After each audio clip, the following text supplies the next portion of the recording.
determine the success of the artificial insemination procedure, both traditional and modern methods of pregnancy diagnosis are practiced within the ATI-ITCPH farm. For 30 years as a specialized training center on pig husbandry, these methods became essential to the provision of accurate and appropriate technical requirements and best practices to meet the demand of its growing market. Specifically, pregnancy diagnosis helps reduce lost days, minimizes risk of under or over occupancy, serves as guide in calling sows, determines boar and sow's fertility, and controls the feed amount for sow. The use of records is one of the traditional practices of pregnancy diagnosis. This encompasses recording of the date of service immediately after breeding. As first and second check control after breeding, the sow should be observed for possible return of heat at 18 to 22 days and 38 to 42 days respectively. If the sow doesn't come in heat during these periods, then it can be assumed that the sow is pregnant.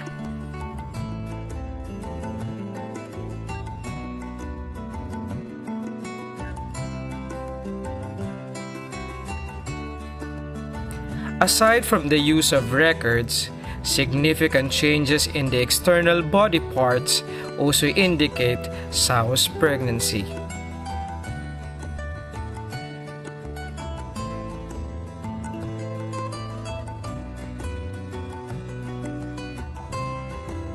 At 60 days of pregnancy, the sow must exhibit enlargement of the teats, udder, and lower abdomen.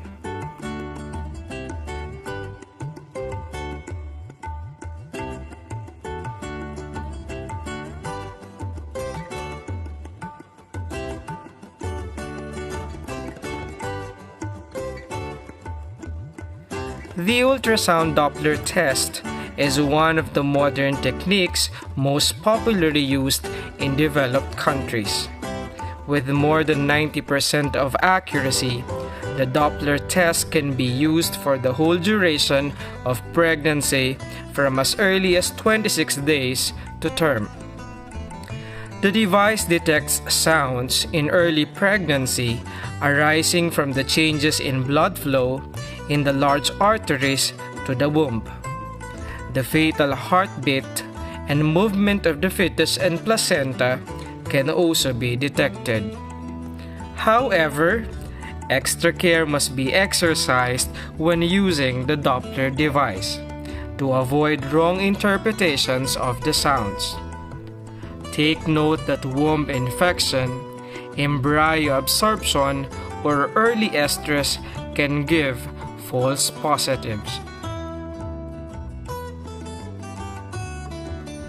The sow should also have already eaten at least 2 hours before the pregnancy check.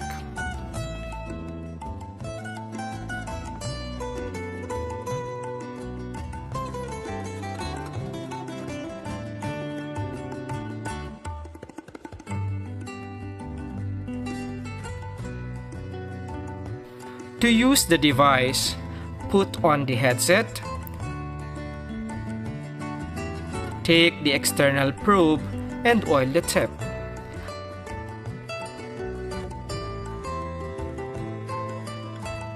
Press the probe gently but firmly between the last two teats on the lower abdomen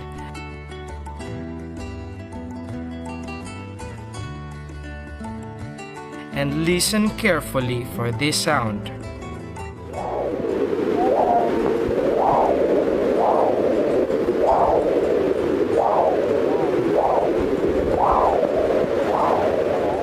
If you hear that, the pregnancy diagnosis is positive. More so, scanning devices are also used to detect pregnancy in animals. Such devices may be relatively expensive but are very accurate. Using them, one can determine the pregnancy stage.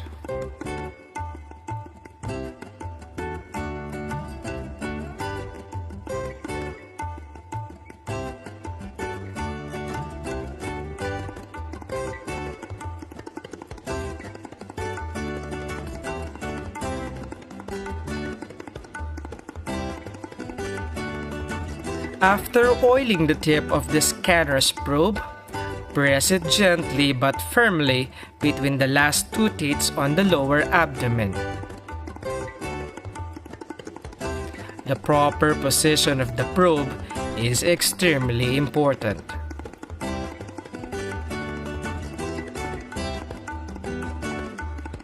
The sow is pregnant when seemingly black cavities or hollow spaces appeared on the screen.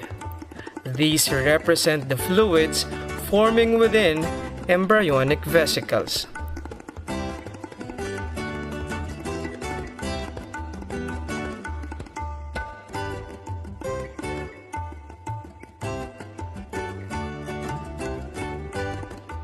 In summary, ATI-ITCPH emphasizes the importance of properly accomplishing or performing each of these methods